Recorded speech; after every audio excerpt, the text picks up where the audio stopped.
Hi, so I wanted to talk about some of these determinant problems and maybe give you some more insight and easier way of doing these because I think most people, this was rather time consuming and computationally elaborate, and it doesn't have to be so elaborate. And also, really to understand what's going on, not just to do the calculation.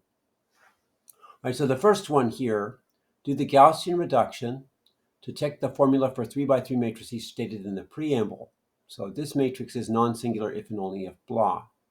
So a lot of people did Gaussian reduction, but in fact for 110, there's no need to divide. The division caused a big problem, but there's no need to divide.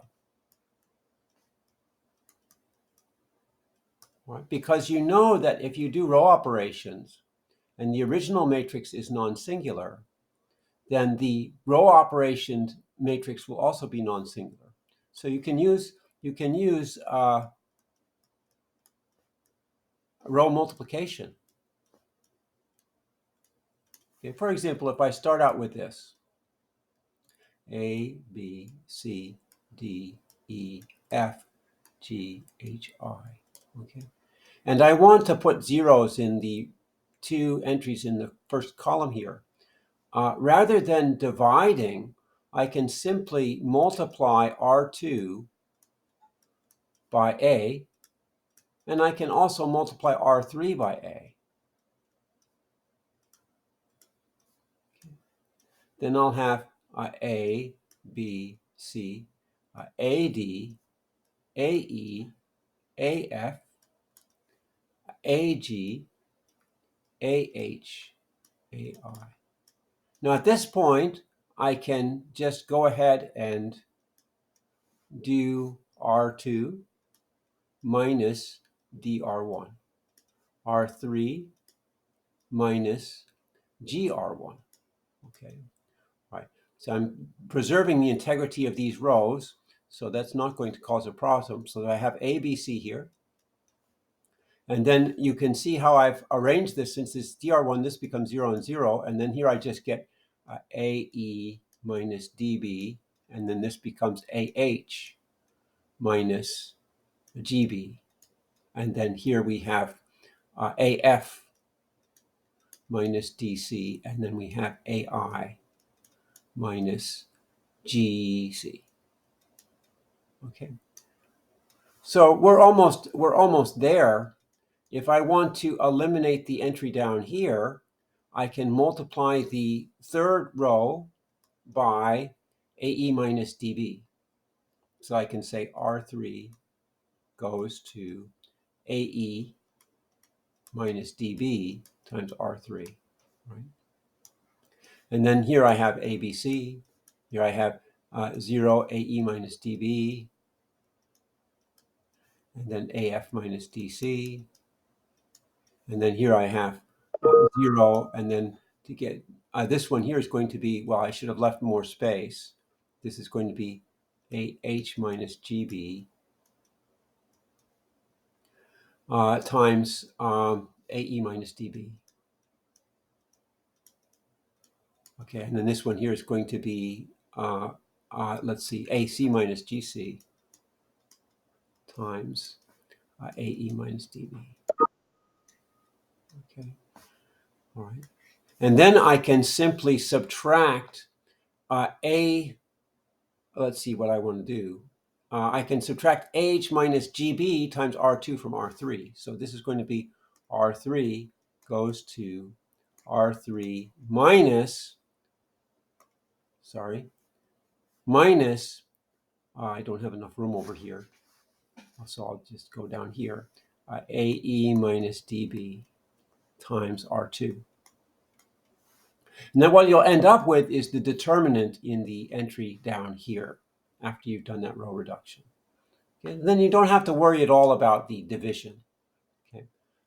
Remember that the matrix will only be non-singular if the entry here is not 0, right? Because if the entry here is 0, after I do this subtraction, the entry here will be 0. So the matrix will only be non-singular if its last entry is 0. So I think that's quite a bit simpler than what most people did.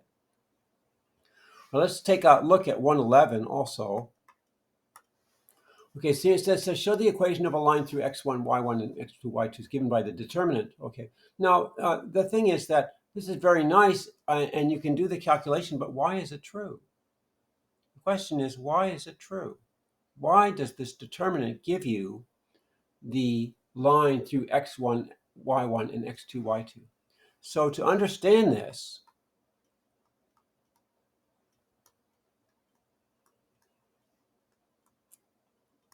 well, we could think of this in terms of volume, but we can also think of this in terms of linear combination.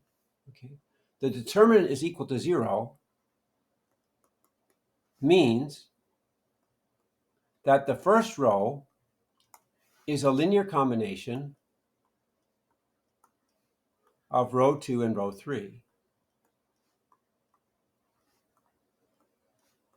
Okay, why is that so? Because determinant equals 0 means that the matrix is singular.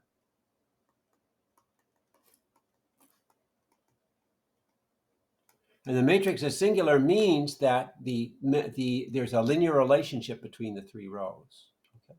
So this matrix is going to be singular if and only if the first row is a linear combination of the other 2 rows. So what does that mean? So that means that, so I have x, y, 1 is equal to some combination of the other 2 rows. So I can call that A times x1, y1, 1 plus b times x2, y2, 1. Okay, all right. So I'm going to write this 2 ways. I'm going to say xy is equal to a x1, y1 plus b x2, y2. That's the first 2 components. And the third component says 1 equals a plus b. Right? I'm breaking this up into the first 2 components and the third component. This equality has to hold for all 3 components. So here I'm looking at the first 2, and here I'm looking at the last one. So what does this mean? This means that b equals 1 minus a.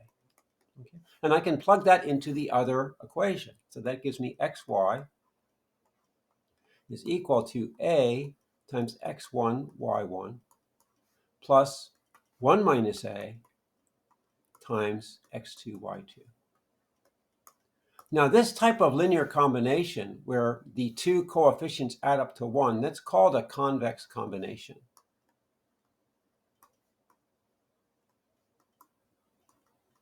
And it actually happens quite often in mathematics. So it's a complex combination of these 2 vectors, x1, y1, and x2, y2. So what we're saying is that this vector xy is a convex combination of these 2. Now, why does that give you the line? Let's arrange this a little bit differently. I could break this apart, this 1 minus a, I can break this apart. So that's a times x1, y1 plus x2, y2 minus a times x2, y2. And let me put the 2 a terms together. So that gives me x2, y2 plus a times x1 minus x2, y1 minus y2. All right, now what is this saying? In fact, this is a parametric form for the equation of line.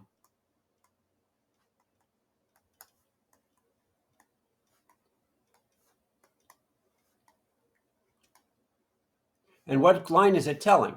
Well, it's the line that contains the point x2, y2.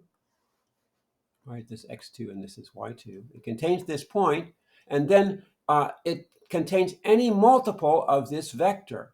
Okay, any multiple of the vector x1 minus x2, y1 minus y2. Now, if x1 y1 is here, if x1 y1 is here, right, then this is the vector x1 minus x2,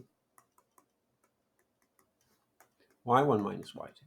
Okay, so what this is saying is that, in fact, this xy is somewhere on this line given by that passes through the point x2 and is some multiple of this vector here. All right, so that really shows you why this determinant gives you the condition for the equation of a line. Now, I'm wondering that it's quite possible that there's a way to interpret this in terms of volumes. So the funny thing is, what does this what the one in the third component, what is that all about? But anyway, this does show you the relationship between this determinant and the fact that xy lies on the line containing x1, y1, and x2, y2. Okay.